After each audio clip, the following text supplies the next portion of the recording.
Welcome to the Futurati podcast. Any member of the Futurati is somebody who believes in the power of the future. We know there's a better world ahead, and we indeed have the power to make it so.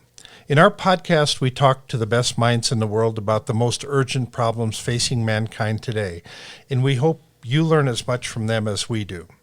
I'm Thomas Fry, a professional futurist and keynote speaker. And I'm Trent Fowler, a machine learning engineer and author. Thank you for joining us.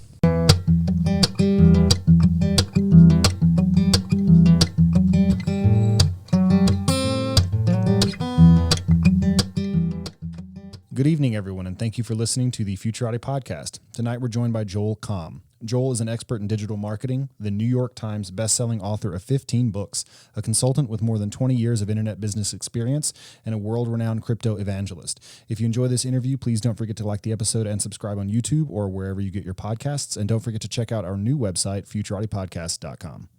Joel Comm, thanks so much for coming on the show. It is my pleasure. You know, I listened to one of your recent episodes on bad crypto, and it seriously gave me a headache. Yeah, because you were getting into some really geeky, granular stuff.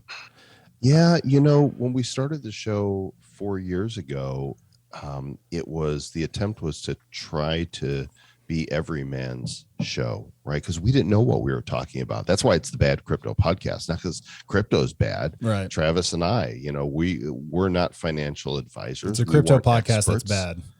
Yeah, and we tell a lot of bad dad jokes. It's hard to get through one show without at least one fart joke in there somewhere. It's just part of, we just take our conversations, who we are, and we just bring that to the public. And for whatever reason, we applaud those who have stuck with us and listen. But we try not to be too heady and too high-minded in the tech space, because the show is titled "The Show for the Crypto Curious and the Crypto Serious."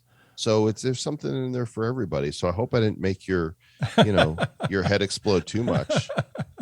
No. By the way, you're looking more Santa-like than ever before. Yeah. He's been cultivating that image for quite some time. Yeah. I kind of want to get in your lap in a not weird way and ask you for a pony or something. Is there any not weird way to climb into a 67-year-old man's lap? Just on one leg. Right. So how did you get into crypto? Why don't you tell us a little bit about that journey? What's really interesting as a futurist, that's the official label. The actual label is I'm a 12-year-old looking to play with the new toys. Yeah. And I tend to get to different tech first just because I'm so curious and like to play. And I remember hearing about Bitcoin probably 2012 or so. And in an alternate universe, that 2012 Joel paid attention to it and went down the rabbit hole and was fascinated with it then. But I was going through personal issues in my life, and my business had taken a drastic turn. And for whatever reason, the basic concept of mining crypto did not resonate with my feeble little cranium. I could not understand this concept of mining. What do you mean mining with your computer? I had this vision of little tiny people with their, axes, dink, dink, dink on the processor, and out come coins. I didn't get it. And because I didn't get it at that first pass, I just ignored it. And it wasn't until 2016 I had more friends. Travis Wright was one of them, who says, what do you think of this Bitcoin thing? And I'm like, I don't get it. And we didn't really go into it then, but it was at a marketing conference in March of 2017 in Denver, my hometown at the time, that my friend Davin Michaels, who I've known from the marketing world for 13 years, asked me about it. And I was ready, right? It was time. And all of a sudden I was full on crypto curious. And once I understood mining, boy, the whole world opened up in front of me. Once I understood that this is math, that this is computers, solving complex problems that are creating this currency, not out of thin air, but out of something more substantial than what our government creates the fiat currency out of. And once I understood it, it took me back to 2005. It took me back to the Consumer Electronics Show in January of that year.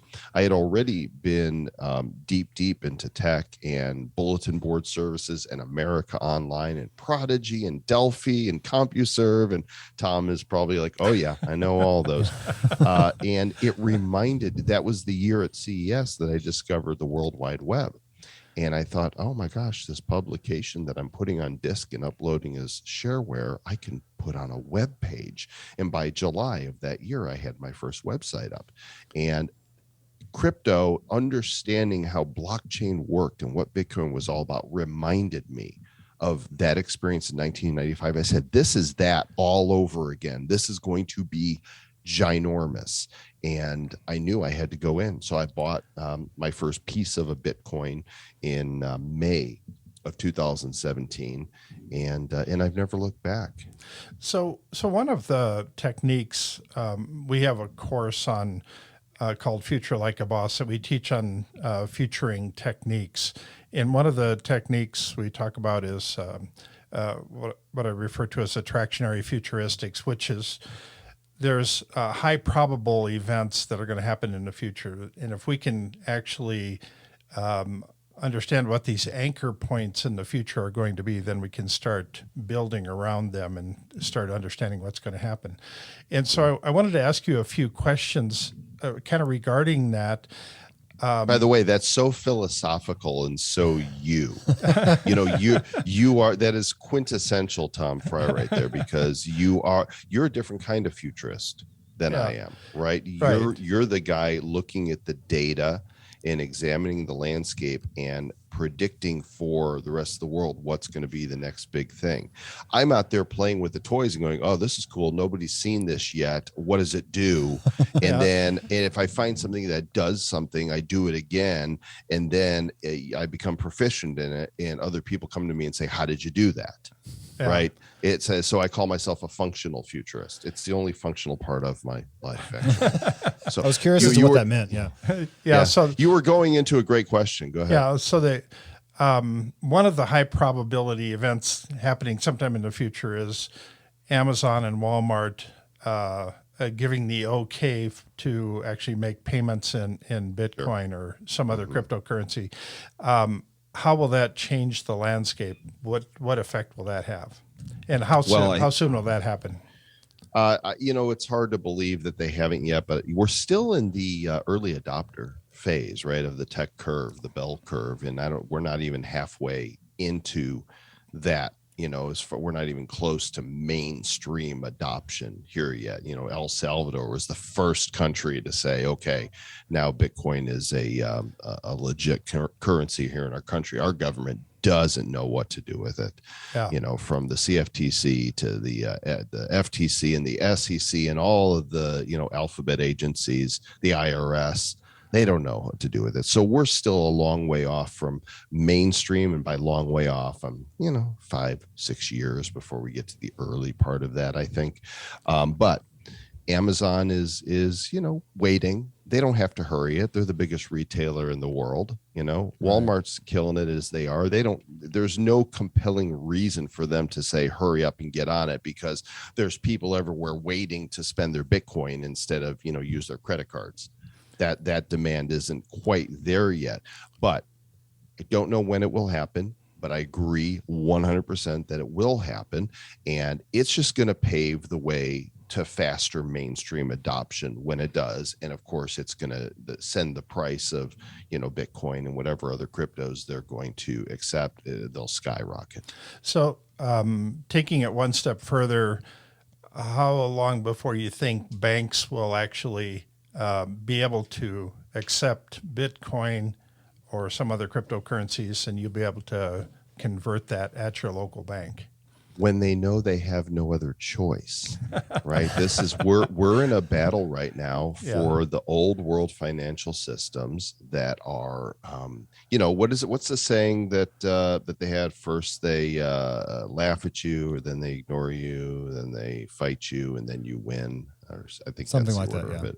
Yeah. We're past the part where they can ignore or where they can laugh. And so we're in the fight right now. And this is why many banks are turning away customers that are trying to buy crypto with credit cards, because they want to hold on to the centralized power they have to control the money supply and essentially to keep their customers, under their thumb. Right. So they can put out their high interest credit cards and usury loans, and they want to be able to charge fees, $50 fee for a wire transfer that I can send for, 2 cents and have it instantly done in crypto. But we do see signs throughout the world of the major banks now creating their own blockchain initiatives. And that goes hand in hand with governments want to create their own federal currency, right? They don't want Bitcoin to become the federal currency because then they can't control the money supply. So we can expect a Fed coin, in the not too distant future. But I really do think I'm going to go back to close the loop here with my original answer. It's when they have to. Yeah. So I see a logical scenario in 2030. You want to get a mortgage for buying a new house, and you have the option of getting a crypto mortgage or getting a traditional currency mortgage. And it always occurred to me that whichever one comes through the quickest with the best terms is the one you're going to go with. Right. So I see that happening sometime before 2030. They're going to have to pivot how they do business, and they're going to have to become more consumer centric, which means less profits for them. So they're going to, the smart banks are going to innovate and figure out, well, how do we capitalize on this, right? The first major bank that says, hey, we're all in, guess what? They're going to get a lot of business from people who are ready to be empowered by cryptocurrency. Right now you can go on PayPal and buy Bitcoin, Litecoin, Ethereum, maybe one other coin, but it's in a walled garden. You can't take that Bitcoin off of PayPal. It just has to live there. It's kind of like Robinhood. If you buy Dogecoin on Robinhood, you can't send it off Robinhood. They have the custodial wallet, which is completely against the spirit of cryptocurrency. Right. It's to be decentralized. I'm in control of my own money, but people don't know any better, and so they use those means. And I figure, hey, that's better than nothing. Yeah, that gets people looking at the technology and thinking about productive ways of using it. And I want to go back to something you said about adoption. You think that we are 5 to 7 years away from the beginning of more widespread adoption. What are the major barriers to that you think are still in place? Well, the big financial institutions fighting against cryptocurrency and bureaucrats. I mean, it's Washington. I mean, just today, I think there were some hearings from somebody in the Uncle Joe Dementia administration, talking against crypto and bashing it and saying people are getting hurt, investors are getting hurt. What is this not crazy that we now live in a world where the goal of government is to protect us? I'm not talking about from invading armies, because that was written in there into the Constitution, right? That our founding fathers said, hey, we will defend these borders. I'm talking about that we can't be responsible with our own money. We need the government to come in and tell us what we can and can't buy. So the rich can invest whatever they want because they've got a ton of money, but I can't go and buy a token or use an exchange and invest a little bit of money because I'm not rich. Oh, but I can go to the casino in Vegas or anywhere in the States and blow thousands of dollars, on the roulette wheel. It's insane. And there is a mindset now that has been inculcated into the population that government is there to protect us from our bad choices, and it's bad. It takes away personal responsibility from people, and it strips us of our freedom. So the bureaucrats are part of the biggest problem in the way, and it scares them because, anytime you empower a population, especially financially empower a population, well, guess what? They don't need you to go to DC to get money for them. So you can get your $1,000 for, 4 months of not being able to work. I mean, it's insanity. Yeah, it's always struck me that the early adopters of cryptocurrencies were the libertarian quants, Of course. and these are the same group that are basically driving the movement into the metaverse, and with all of the interesting new tools like the DAOs that are being invented and play to earn technology, things like that. I just find that totally fascinating. So you do a lot of work on NFTs, and I'm curious as to how long before we actually have an NFT driver's license. Right. I love, see, you're the guy. I knew that if somebody was going to get it, it would be you, because people are looking at NFTs right now. It's the same thing that happens with all new technology. The naysayers and the pundits. This is a fad. This is tulips. This will never last. There's no practical application, blah, blah, blah. Same people that said Jeff Bezos was a fool for selling books out of his garage. And we remember back then, and I'm pretty sure that you looked at it in awe the same as I did and went, holy crap, this guy is he's gonna make amends, right? Because he totally gets this online thing. So I don't listen to those voices. I don't read those publications. I don't listen to those pundits, because I know NFTs are here to stay. But right now, people are just seeing the art and the expensive pieces and the pieces that make headlines. I'm eyeballs deep in the space. I'm seeing much more than that. And I, like you, agree that the day is coming where there will be NFTs of our driver's license, of our insurance card, of our home deed, of our car title, and so on and so on and so on. There are forces pushing against that, because what happens when you can use blockchain to create a more secure, more efficient, more effective means of doing anything? Well, that costs jobs. And there are people that will protect their industries to their dying breath by laughing, by ignoring, by insulting, by fighting you to keep their income flowing the way they're used to it. And so I think because America is actually behind in the whole blockchain space, America, is one of the most restrictive places as far as citizens being able to buy, sell, and trade cryptocurrencies. And I don't see an end in sight to that anytime soon. We're going to be behind the curve. We're going to be behind China. We're going to be behind Singapore, and we're going to be way behind El Salvador. That's like, hey, come here and your crypto gains are all tax-free. People are leaving the States. People who have any means are going, you know what, let me out of here. They're destroying our country. This is why I moved to Puerto Rico, which is still technically the United States. Yeah. But we have, because it's not a state, we have tax benefits and certain acts that we can participate in. So when China kicked out all the miners, was that essentially a massive brain drain for China?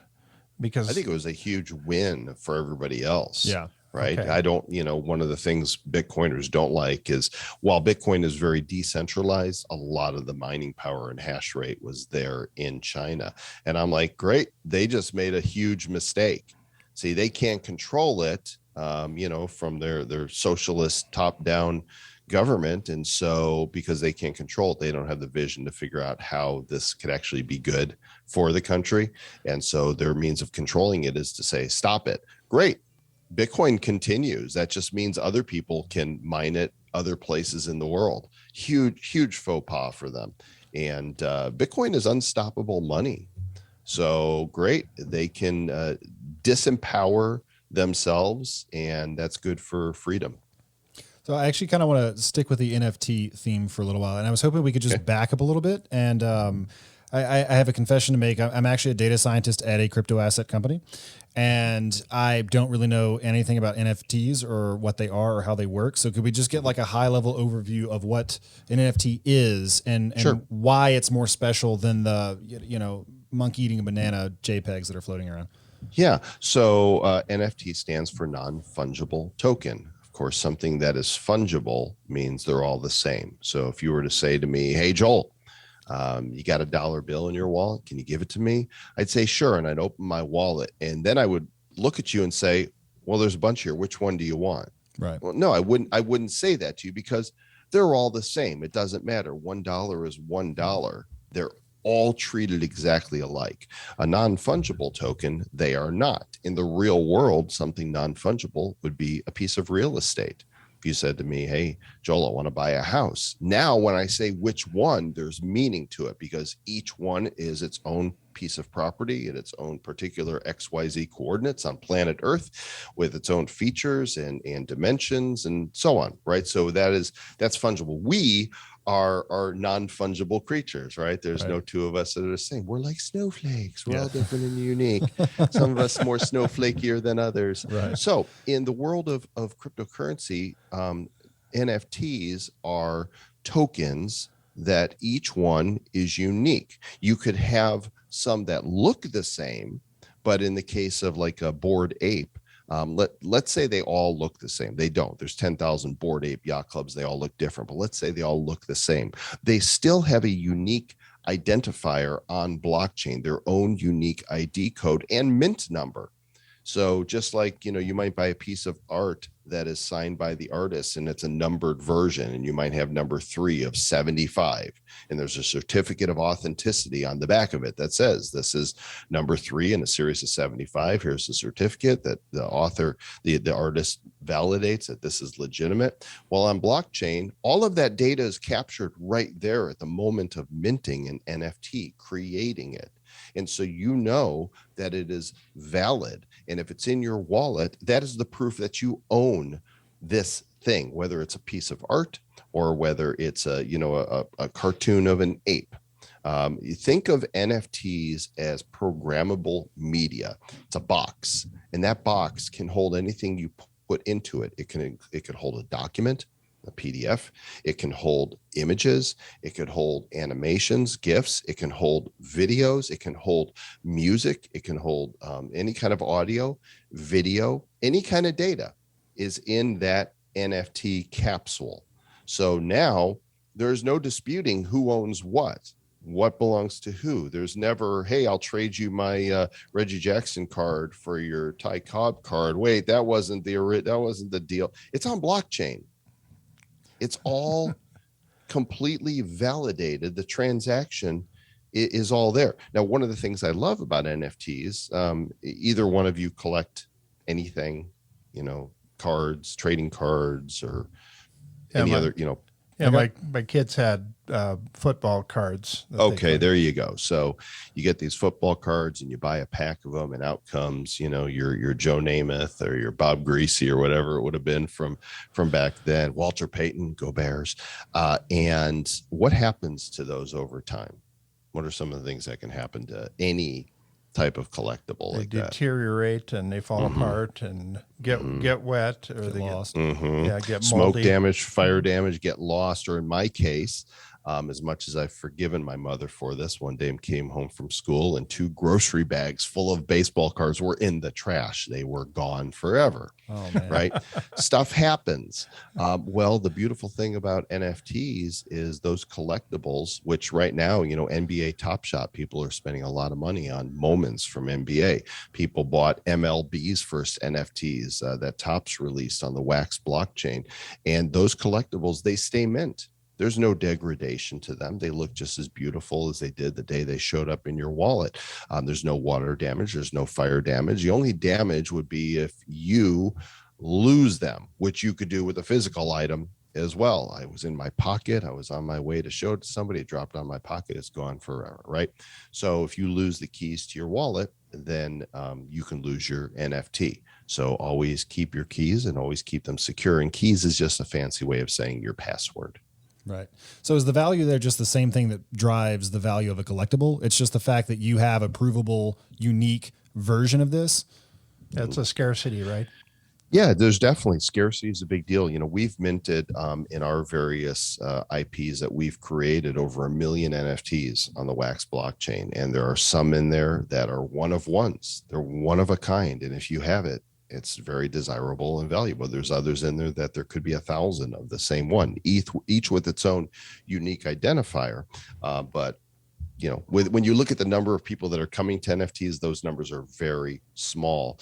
What's really fascinating about it is you always know the provenance of an NFT. You know that you can tell a fraud from the real thing because you can tell the account that they were minted from, if it's the legitimate verified account or if it's a fake one. And you could always see that this was minted from an account into a wallet, and then that owner A, sold it to owner B. And now it's in their wallet, and owner B held it for a year. Then they sold it to owner C. Now, if you're a creator, when you think about, let's go back to Topps and baseball cards, that 1955 Mickey Mantle card came in a pack, in 1955, his rookie card, and they dumped most of them into the river because they overproduced them. And now that Mickey Mantle card is worth millions of dollars. Well, Topps got the nickel or whatever it was, from that pack of cards, and never saw another nickel for it. With NFTs, every NFT is tied to the creator account. And when sold through a secondary market, a piece of that goes to the creator. So every time it's sold, an NFT can trade hands an infinite number of times, but we'll just use a attainable number for sake of an example, 100 times. And every time it's sold from one person to another, a piece of that, anywhere from 2.5% to 10% usually, goes to the creator. And so now for creators, artists, musicians who have been completely castrated by the music industry and get nothing from Spotify. I heard that Peter Frampton's song, I don't know if it was Do You Feel Like I Do or one of the others, Show Me the Way, had something like 60 million streams on Spotify, and he got something like, get this, $1,500. Well, imagine musicians putting their music out in the form of NFTs, where you've got real ownership and somebody buys it. That musician gets to keep all the money, less the very small marketplace fees. It's opening up a whole new realm for creators and empowering them, which again goes back to one of the tenets of the creators of blockchain and Bitcoin that are very libertarian. It's about empowering the people. Does that put Spotify and companies like that out of business? I hope so. Okay.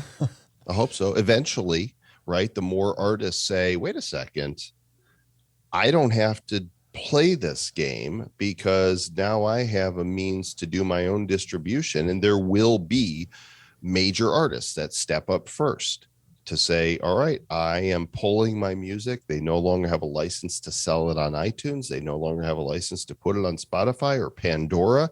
Can't do it. The only way to buy this is go buy the record, from the record store, or come here and buy this album in the form of an NFT. Okay. So I buy the collectible angle, and NFTs for music and art is, I think, a fairly obvious use case. What are some of the more far out use cases of the technology? Like, presumably you've thought out 15, 20 years. What do you see coming down the horizon? Let's not go too far out. Let's kind of stay present day for a moment, because there's cool things that are happening right now. Gary Vaynerchuk is just an amazing entrepreneur, great mind. And he took the doodles that he had created of these different animals, like the friendly fox. They all had this alliteration to them, and there was meaning ascribed to them, some sort of tenets, virtues. And he did these doodles. They made them into NFTs. They called them V-Friends. They sold over 10,000 of them over the period of, 10 days or so. And now they have, in some cases, 20x'd in value, because what Gary did is he said, buy any one of my V-Friends and you have a 3-year ticket to enter VCon, which is and that's the only way you get in, is by owning one of these V-Friends NFTs. And that's just the beginning. Some of them came with other experiences, which I think we're going to see a lot of creativity in this space. For example, one of the V-Friends NFTs entitle you to a 15-minute FaceTime with Gary. Another one entitles you to come out to his town and go to a winery with him, right? Have a wine experience.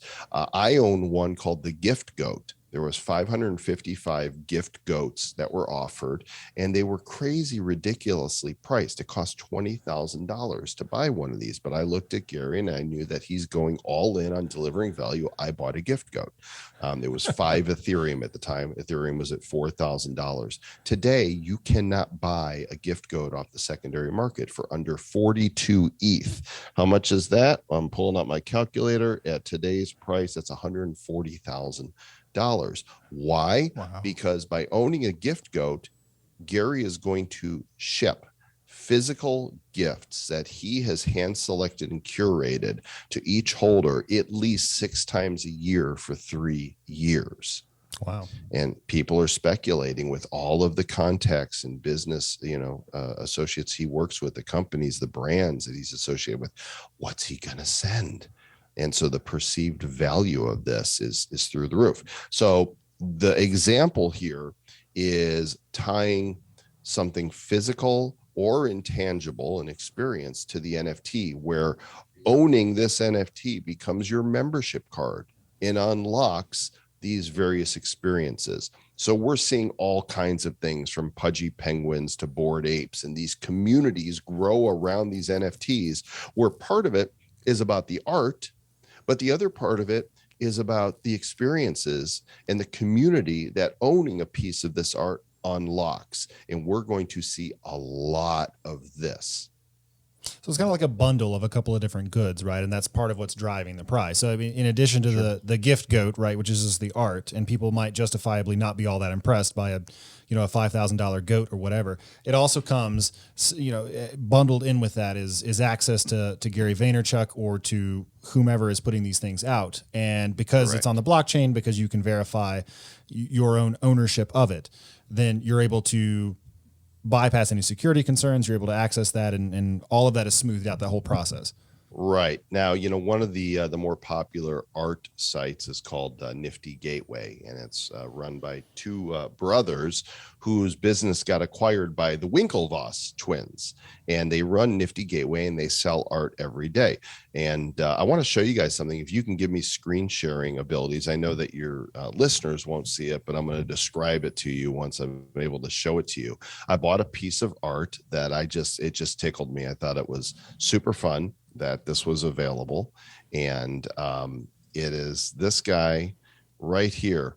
It's called Hats Off by an artist named Alex Solis. And it's this animated character that looks like Toad from Super Mario. But then the top of the mushroom comes off, and you see that what you thought was his eyes was really his nose. And it's this really bizarre looking character there underneath.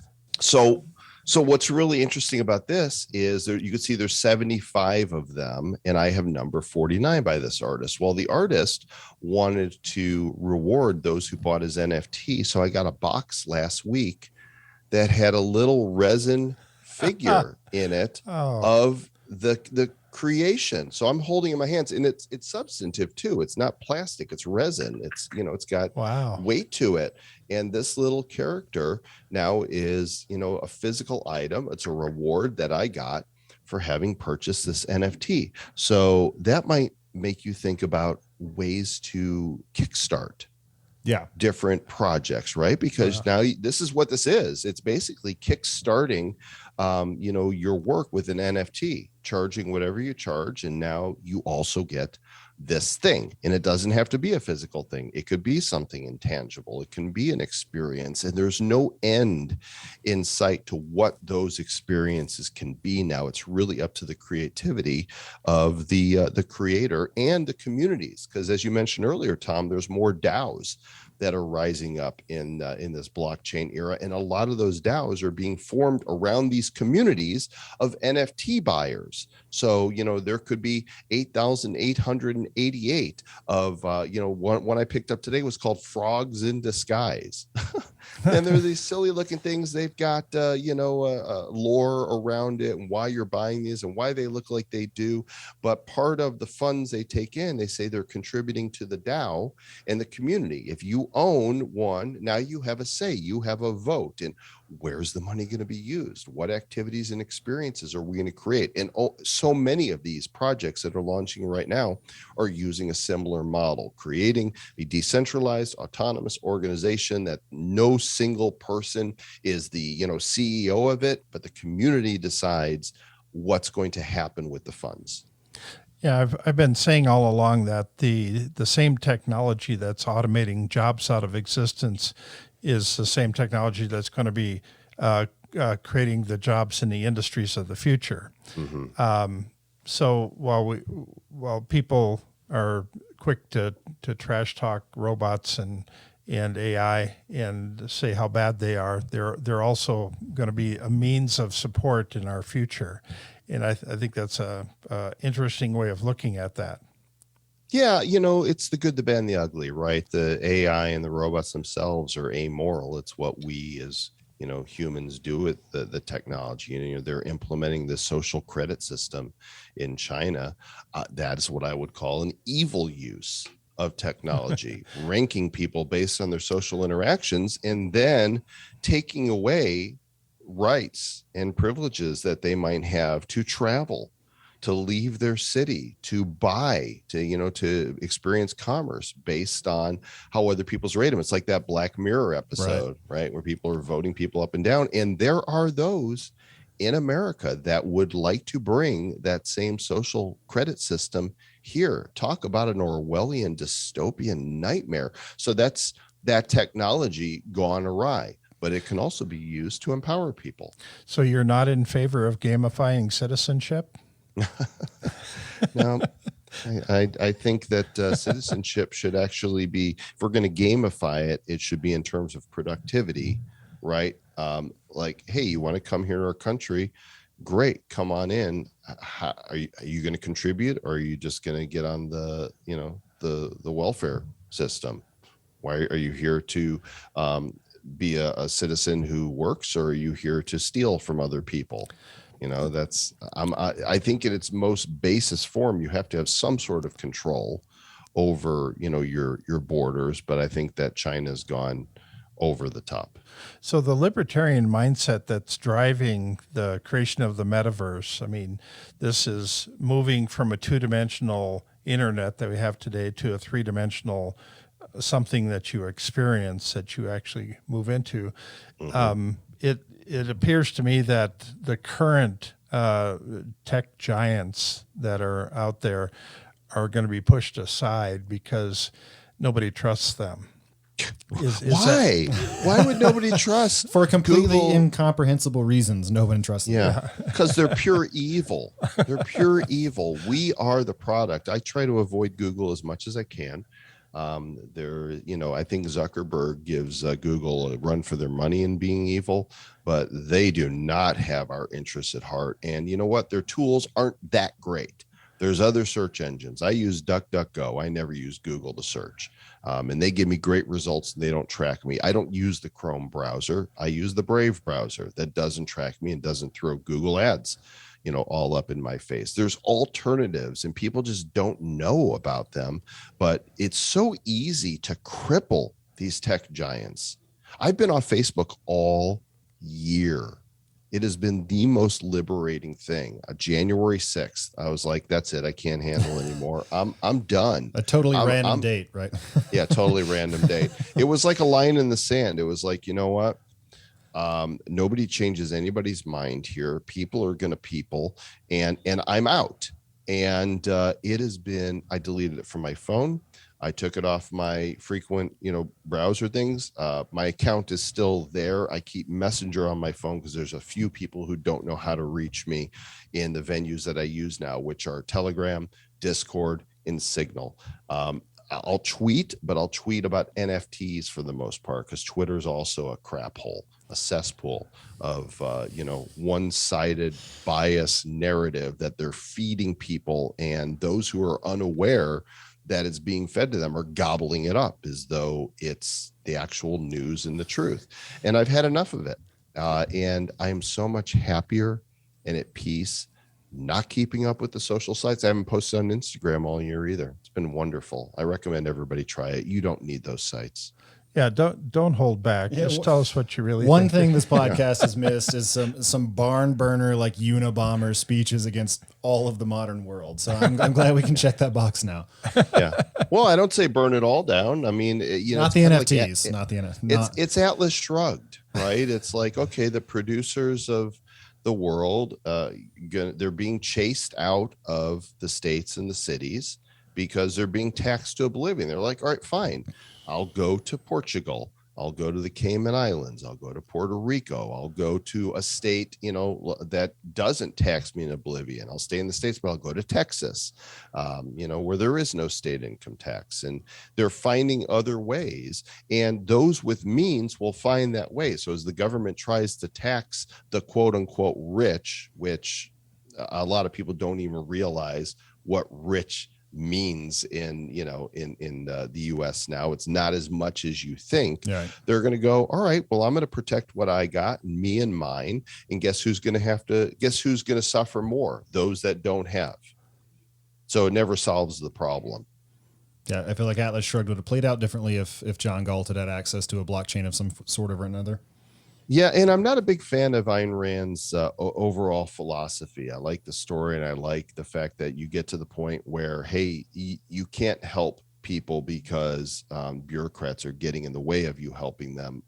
But I don't agree that you shouldn't care about those people.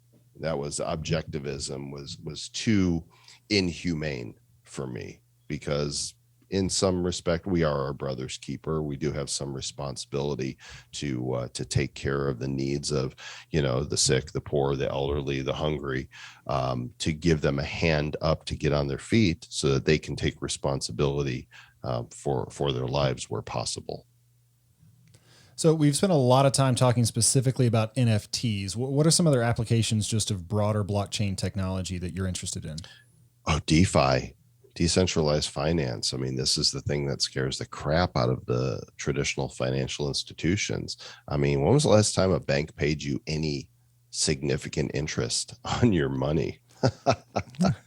Doesn't happen. Now, when you go to open up an account, not only they might charge you, it might cost you more to keep your money there in fees than the interest that they might give you, even with a bond or certificate of deposit. They get you with these fees, and what do? They turn around and loan your money out, and they make money with it. But with DeFi, now people are becoming their own bank. There is no central institution. They're loaning out their money through crypto to others, and they're making sick gains. I mean, I can show you several sites right now where you can pull 10% annually USD, by using crypto and just putting your money on their platform.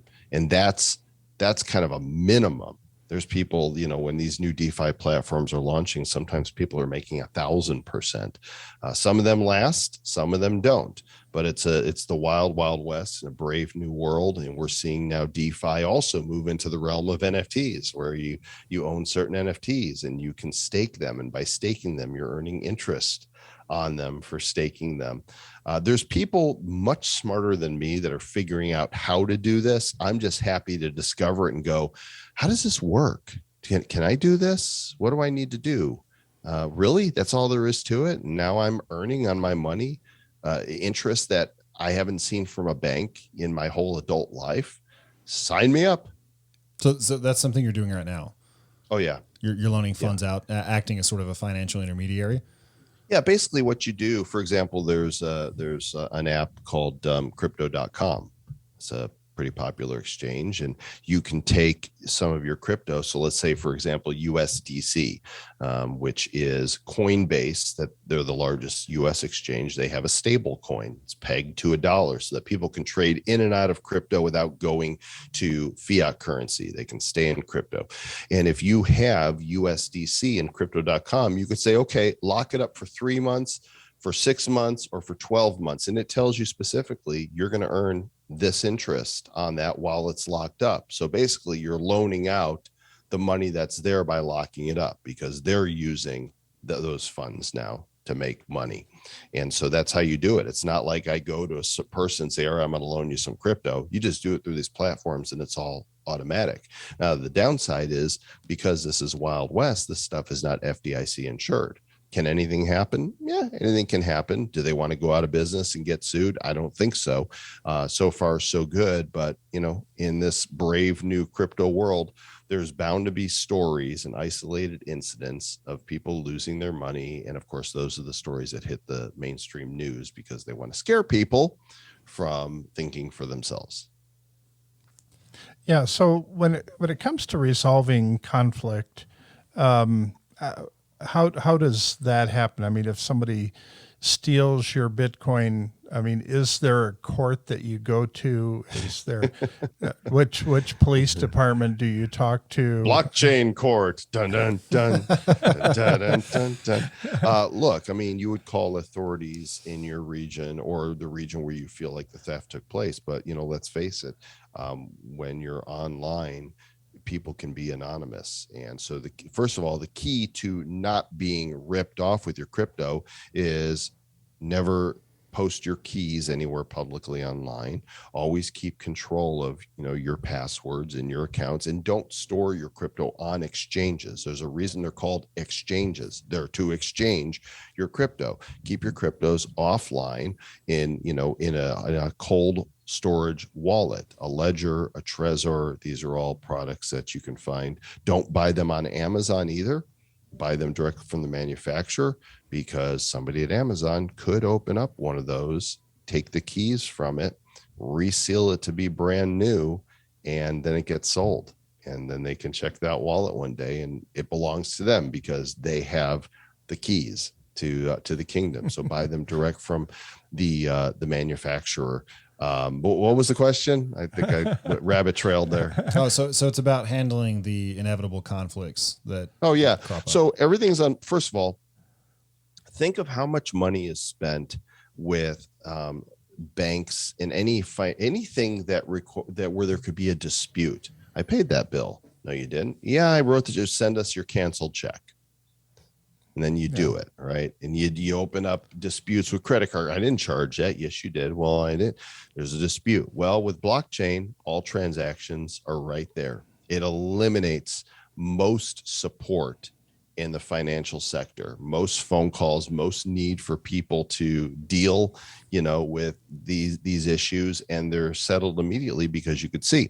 In the case of theft, you have to report it to the authorities.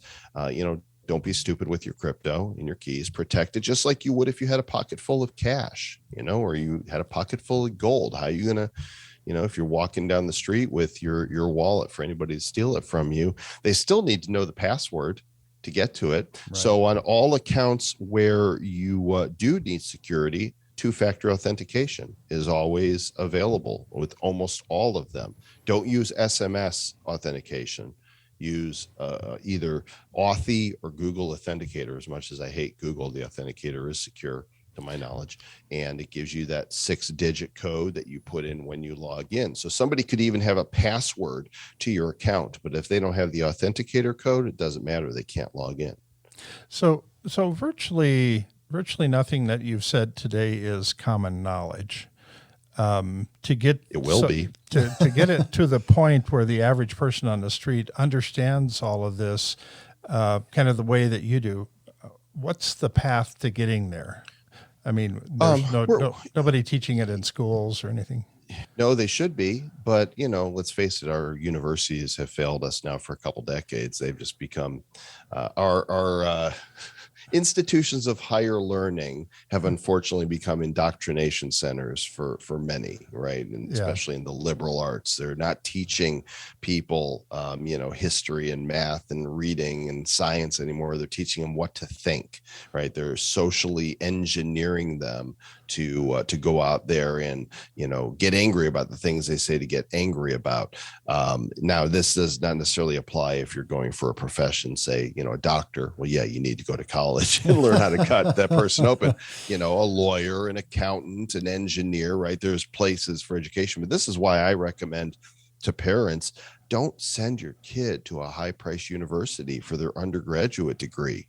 You know, I would say send them to a local community college, save a crap ton of money, and let them work part-time, right? Don't just Yeah. go off and party your ass off. I wasted 4 years of education at the University of Illinois because I was too busy just having a good time on, on my dad's dole there. Of course, back then, it was only like $4,000, a semester for tuition. But still, and then, once you decide after 2 years what it is you want to do, if you need to go down the professional route to go to school, then by all means, go to the college of your choosing and get that degree. But they failed us on so many levels. So how do we get there? I think every day I wake up and I see the news and blockchain moves forward. It never moves back. The price of Bitcoin or other cryptos can go up or down, but every day I read about another government investigating how to use blockchain in their proceedings. I read about financial institutions that are adopting certain technologies. I see those in the space pioneering new uses of blockchain and launching new projects and innovating, and it's just growing and growing and growing. We're at the point where there's no stopping it. The only way to stop it would be to unplug the world from the internet. And if that happens, then we got some real big problems, because you want to see a revolt on your hands, take away people's phones. Oh yeah. Right. Take away their Pornhub. Now you got a real problem on your hands. People are going to be super mad. So I don't see that happening, because that would undeniably lead to some sort of totalitarian rule and serious revolution. Not that I am calling for that in any way, shape, or form. I'm just saying that, millions and millions of people won't be silenced to that degree. So there's no stopping it. It's growing every day. And I think the other part of the adoption is that technology getting to a point where it's super easy to use, where people don't think about it. I mean, I've got some credit cards and they've got this magnetic strip on them and they got this little chip on them, and you go to the grocery store and they say, all right, it's $123.42 for your groceries. And I put the card in and boom, I leave with my groceries. Ask me to explain how that works. I have no idea. It just works. And that's where we will get to for mainstream adoption, where it just works and people don't have to understand these complexities and intricacies. They're going to know, oh, I'm buying this with this, and this is how I do it, and now I do it. Yeah, so I've been talking about this idea of moving to the empty pockets lifestyle, so that we no longer have all these identification cards that we carry around with us and keys in our pocket and things. And so the NFTs and all of this technology that you're talking about is leading us in that direction. Sure is. I would love to keep my pockets totally empty from here on out. So just you touch things and everybody knows who you are, and then without too much intrusion. So yeah, it's a little scary, because if we get to the point where we're putting chips on people, and we will, now you're talking, Mark of the Beast level stuff, end times type of, that is frightening. Going cashless has its benefits, and that's always how they're going to sell it, is, how it leads to more freedom. But the power hungry and manipulative people in the world will use it to enslave people. And I've already got a number. I've got a driver's license number and I've got a social security number. And being Jewish, my ancestors, some of them had other numbers tattooed on them. I don't ever want to be marked in that way by having a chip in me in the name of convenience. I think there'll be huge pushback against that. It's one thing to chip our animals so that they don't, dumb dog doesn't run off and get lost, get run over by a car. It's another to track people. And that is that's where technology can become frightening. And we've all seen Black Mirror, damn it. We know how this story ends. It's not good. It's not good. So documentary Black Mirror. Yeah. What a great show, though. It is a really good show. I haven't watched. I've only watched a handful of episodes, but we've actually had a roundtable about some of the episodes. We put one together. Well, right. The Da Vinci Institute. Yeah, I've actually watched all of them, I believe. Have you? Yeah, if you ever want another voice, I'd watch any of them again. I love those shows. I think there's so much to dig into. It's really fabulous writing. There's a few of them that are throws away. I think it was really hard for people who started with season 1, episode 1. Yep. Because if you watch that one, you're like, okay, I can't watch another one of these. And so I would just say, just skip the first episode and forget it exists. You don't need it. Once you get past that, they're all their own contained serial stories. So there's not a continuation of one to another. Although there are some who say that the writers have written it in such a way that they all take place in a very parallel universe. What would it be without some like grand conspiracy and a bunch of nerds like combing through each frame trying to find clues? Right. This is why we watched Lost. Yeah. Futurama as well. So Joel, I have a feeling that you have some final thoughts you'd like to leave us with. Well, I've always got more thoughts. What do you want to know? Yeah, ask me a final question so I can give some final thoughts. So one of the technologies Trent's working on right now is with a company that is creating a search engine for blockchain. And they're doing all the analytics on blockchains, which I find rather fascinating because then if there's ransomware activity taking place, they can track that down. It seems like this is some of the missing pieces, and as technology matures, then we start filling in the gaps. We start understanding the uses of things in ways that we never saw before. This, I think, ends up being some of the critical elements that are overlooked by most people at the moment. Is that a question? How do you feel about that? It makes me feel good. Well, it's just, look, there's no end to the innovation that's coming, and as long as there are problems, there are people that are going to seek to solve those problems. And we live in a really exciting time right now where we have a lot of problems, and freedom and liberty was hard fought 200 and some odd years ago in our country, and is hard fought in other nations around the world. And right now, there is a fight going on for the soul of liberty around the world, and crypto and blockchain are leading the charge for that. If it's going to happen, it's going to happen through this new technology that empowers people. It is our greatest chance for the human race. And so the problems are numerous. Some of them are around the heady issues of the day, around politics, and some of them are around just entertaining people. Whatever role people play in this, I think they all are a part of this body. The Satoshi Nakamoto character who allegedly created Bitcoin in bringing forth the spirit of what was intended when the white paper was released in 2008. And for anybody who hasn't read the Bitcoin white paper, bitcoin.org, the original vision of this decentralized cryptocurrency, of which there would only ever be 21 million of them, and it would take 100 years for every last one to come into existence. It's a fascinating, brilliant. I mean, you want to talk man of the century? Satoshi Nakamoto has got to be that person. If we go down the road of freedom and liberty, future generations will celebrate Satoshi with statues and a holiday. If we go down the road of being enslaved by this technology, then they will curse his name. Well, very good. That's a sort of somewhat ambiguous note to end on, but we appreciate it. It's been a fascinating conversation. We love your enthusiasm and your ideas. Thanks for coming on. I love to be ambiguous. That way you can't say he was right or wrong about this. Yeah. There's always an interpretation in which Joel was correct. Yeah. He said words. So we heard words. And that's what we know for sure. Thanks, fellas. Really appreciate it. All right. Thanks. Much appreciated.